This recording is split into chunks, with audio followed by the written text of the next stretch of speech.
വയനാട്ടിലെ ചൂരൽമലയിലും മുണ്ടക്കയിലും പരിശോധന 6ാം ദിവസവും തുടർന്നുകൊണ്ടേ ഇരിക്കുകയാണ്. വ്യാപകമായ തെരച്ചിൽ ഇന്നും നടക്കുന്നുണ്ട്. വിവിധ സംഘങ്ങളായി തിരിഞ്ഞുകൊണ്ടുള്ള പരിശോധനയാണ് നടന്നുകൊണ്ടേ ഇരിക്കുന്നത്. അവിടെ നിന്ന് ഉള്ള ദുരിത കാഴ്ചകൾ ആണ് പ്രേക്ഷകരുമായി ഞങ്ങൾ പങ്കുവെക്കുന്നത്. എവിടെയും കണ്ണീർ കാഴ്ചകൾ മാത്രമാണ് ഇപ്പോഴും ശേഷിക്കുന്നത്.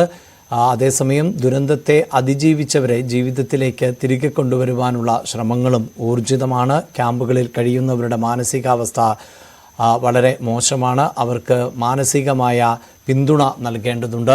സാമ്പത്തിക സഹായങ്ങൾ പല മേഖലകളിൽ നിന്ന് വരുമ്പോൾ മുഖ്യമന്ത്രിയുടെ ദുരിതാശ്വാസ നിധിയിലേക്ക് നിരവധി ആളുകൾ സംഭാവനകൾ നൽകിക്കൊണ്ടേയിരിക്കുന്നു. അതോടൊപ്പം തന്നെ ഈ സ്കൂളിൻ്റെ പുനർനിർമ്മാണം ഉൾപ്പെടെയുള്ള പ്രവൃത്തികളിൽ താല്പര്യമുണ്ട് എന്ന് അറിയിച്ചുകൊണ്ട് നിരവധി ആളുകൾ നേരത്തെ തന്നെ എത്തുകയും ചെയ്തതാണ്. കോഴിക്കോട് മറ്റൊരു പ്രദേശത്ത്, അതായത് ഈ വയനാട്ടിൽ നിന്നുള്ള ഈ ദുരിതക്കാഴ്ച പങ്കുവയ്ക്കുമ്പോഴാണ് കോഴിക്കോട് വിലങ്ങാട്, മലയങ്ങാട് പ്രദേശങ്ങളിലെ ഉരുൾപൊട്ടലിൽ 20-ലധികം വീടുകൾ തകർന്നു എന്ന വാർത്ത കൂടി പ്രേക്ഷകരുമായി പങ്കുവയ്ക്കേണ്ടി വരുന്നത്.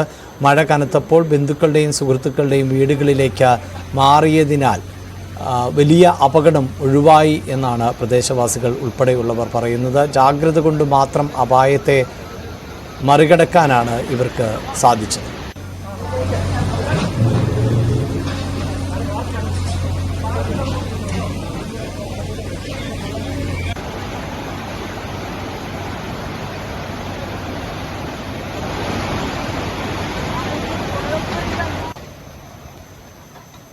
വയനാട്ടിലെ വലിയ ദുരന്തത്തിൻ്റെ പശ്ചാത്തലത്തിൽ ആണ് ഈ കോഴിക്കോടുണ്ടായിട്ടുള്ള ഈ ഉരുൾപൊട്ടലിൻ്റെ വാർത്താ പ്രാധാന്യം അല്പമെങ്കിലും കുറഞ്ഞു പോയത്. കാരണം നിരവധിയായ ആളുകൾക്ക് വീടുകൾ നഷ്ടപ്പെട്ട സാഹചര്യം. 18 വീടുകൾ ആണ് ഈ ഉരുൾപൊട്ടലിലും തകർന്നത്.